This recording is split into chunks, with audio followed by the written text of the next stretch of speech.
Hello YouTube, this is Morgan, Airspeed Prime here with my next Avatar, The Rise of Kyoshi chapter analysis video. This one's going to be for chapter 28, which is called Memories. And this is a relatively short chapter. It's pretty much just a scene between Kyoshi and Lek after she wakes up after being unconscious for 3 days. And they discuss, this is the chapter to finally get them on good terms. And we sort of get there by Lek explaining his backstory to Kyoshi. So, very interesting chapter. But anyway, so we find out that the group has brought Kyoshi back to Zygon to recover, and we get this idea that she's kind of in and out of consciousness. She sees kind of people, fluttering around her during these days. What do we get here? Wong fussing over the sunlight and furniture in her room. Rangi curled up into a miserable ball. Many times there was an old Earth Kingdom woman Kyoshi didn't recognize. She guided Kirima in her amateurish water healing by referring to medical charts, pointing out where over Kyoshi's scorched hands the cooling water should be directed. The lack of confidence, the worry in Kirima's face during these sessions was endearing. So this is just another one showing the loyalty of the group to Kyoshi, that they've stuck around with her even though she's out unconscious for multiple days. They're staying with her, kind of fussing over her room. Kirima's trying to heal her as best as possible. They found her a doctor. And as she properly wakes up here after the 3 days, Lek is the one sitting beside her. So even the one that she sort of gets on with the least part of the group, he's still there sitting beside her. So he informs her, it's been 3 days. You're recovering fast. We got lucky. Mistress Song is one of the best burn doctors in the Earth Kingdom. She lives down the street a couple of blocks. Now, this is one of those ones where it's just like, okay, burn doctor, Mistress Song. There's a character in Avatar who's called Song, and she had a burn. There's sort of a fitting, the connection. I think what they're going for here. One of the best burn doctors. It's interesting, but Kyoshi asks, what's a high-end burn doctor doing in a town like this? And Lek just says, trying to make a home. He goes to leave at this point, but Kyoshi calls him back. She figures it's now or never, basically. This is the time to, they'd gone on too long as misguided rivals. Now's the time to get this whole issue about, I don't like my parents, they raised you, this issue between them over that. It's time to end that. So she just blurts out, you're really good at throwing rocks. What I mean is, you saved me back at Tay's palace and they never had the chance to thank you. You were incredible back then. How did you learn to shoot like that? And he goes into his story. This is his backstory here. Do you know what a gibbet is? It's a form of punishment the lawmen use over in the Siwang Desert. They hang you up in a cage high on display as a warning to other criminals. During the dry season, it's a death sentence. You can't last more than a couple of days until thirst takes you. Kyoshi, regrets this. She doesn't want to delve up his, sad past if she doesn't have to. But he says, no, you should know. I was living in the streets of Date or Date Grove. I'm not sure about the exact pronunciation. A settlement near Misty Palms Oasis. My brother, he wasn't my family by blood. He was my friend. We'd sworn to each other. We were copying the tough guys and swordsmen who came in and out of the town looking for work. A regular gang of two we were, ruling our patch of gutter. Kyoshi asked what his brother's name was.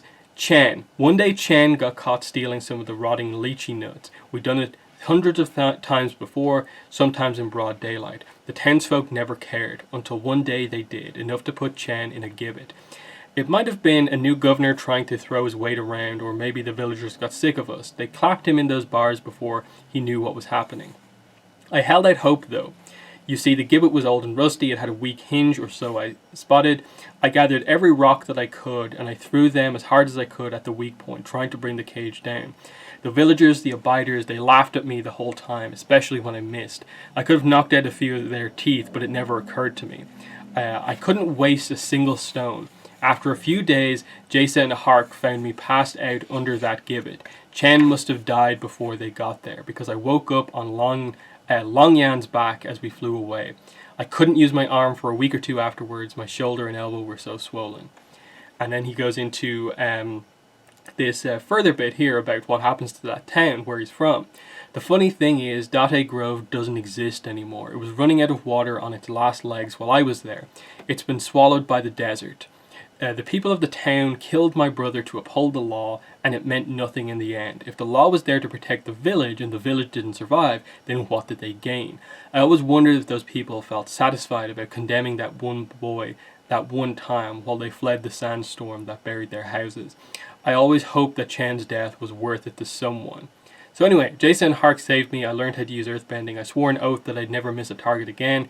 That's how I'm so good at throwing rocks.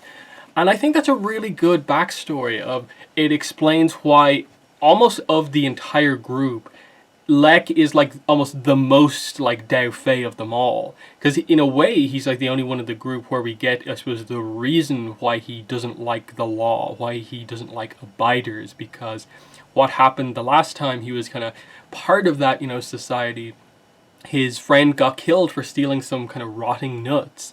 That they'd done plenty of times before, that the villagers sort of just let them away with. But one time they decided they would punish him, and then they left him up there to the point where he died from, I suppose, just the sheer heat and thirst and stuff like that. It's a very tragic story of just, his best friend, his brother, his sworn brother dies, and he's there trying to save him by throwing rocks at the cage to break it open.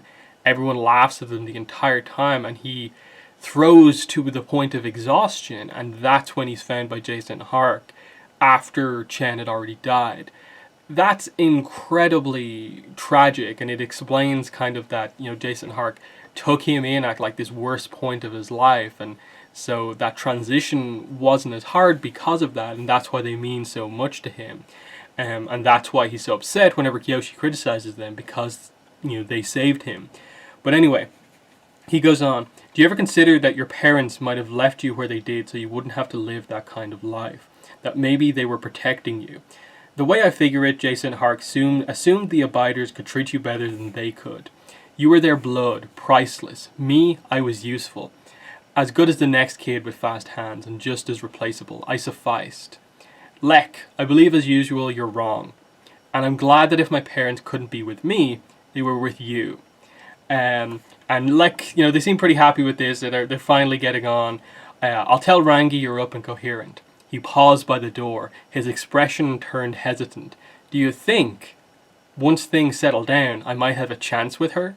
Kyoshi stared at him in astonishment. Lek held her gaze as long as he could, then he burst into laughter. Your face, he cackled. You should see that has to be the face you make in your avatar portrait, bug-eyed and furious.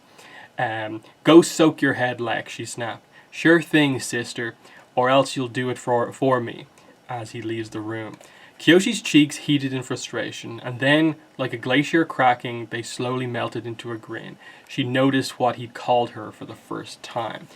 So that is a very nice end to this chapter of just Lek referring to Kyoshi as sister for the first time, because obviously within the Dao Fei, they are meant to refer to each other as, brother and sister. It is meant to be this kind of extended family in the same way that he swore to his brother, who wasn't his brother by blood, Kyoshi is now referring to as sister. So that is such a nice moment in that it shows this, not the most important dynamic within the book, but just Kyoshi and the youngest member of the group, who they had issues with, the development over time of him standing up for her at Mock, and her having to, stand her ground there and not being able to stand up for him.